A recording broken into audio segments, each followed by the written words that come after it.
తెలంగాణ రాజకీయాల్లో ఆసక్తికర ఘటన చోటు చేసుకుంది. తన పెళ్లి పార్టీ అధినేత్రి కల్వకుంట్ల కవిత చేతుల మీదుగా జరగాలని కోరుకున్న ఒక తెలంగాణ రక్షణ సేన నాయకుడి ఆకాంక్షను కవిత నెరవేర్చారు. స్వయంగా ఆ ఇంటి ఆడబిడ్డగా మారి ముదిరాజ్ సాంప్రదాయం ప్రకారం వివాహ వేడుకలో పాల్గొన్నారు.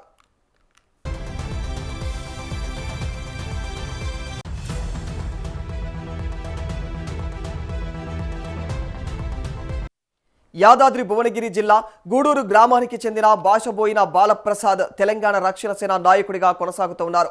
తెలంగాణ జాగృతిలోనూ క్రియాశీలకంగా పనిచేశారు. సీతాఫల్ మండికి చెందిన శివానితో బాలప్రసాద్కు వివాహం నిశ్చయమైంది. బుధవారం ఉదయం వివాహ ముహూర్తం జరగగా తన అక్క చెల్లెళ్ళు లేకపోవడంతో తన పెళ్లిని కవిత చేతుల మీదుగా జరిపించాలని బాలప్రసాద్ కోరినట్లు తెలుస్తోంది.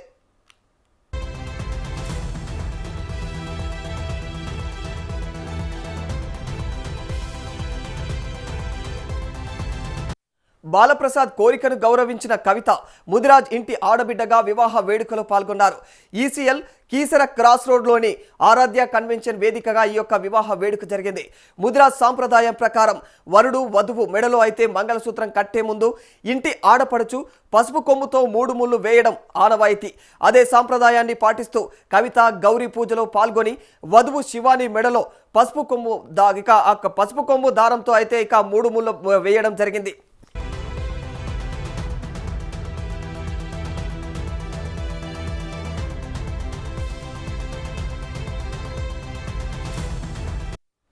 అనంతరం వధువుకు ప్రధానము ఉంగరం కూడా తొడగడం జరిగింది.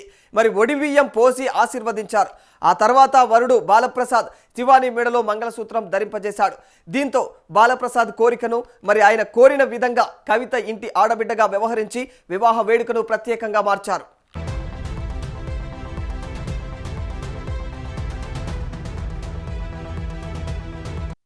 ఈ వివాహ వేడుకలో బాలప్రసాద్ తల్లిదండ్రులు స్వరూప, బాలకృష్ణ, సోదరుడు నాగరాజుతో పాటు తెలంగాణ రక్షణ సేన నాయకులు, కుటుంబ సభ్యులు పాల్గొన్నారు. పార్టీ నాయకుడి కోరికను గౌరవించి సాంప్రదాయబద్ధంగా వివాహ వేడుకలో భాగమైనటువంటి కవిత పైన బాలప్రసాద్ కుటుంబ సభ్యులు ఆనందం వ్యక్తం చేశారు.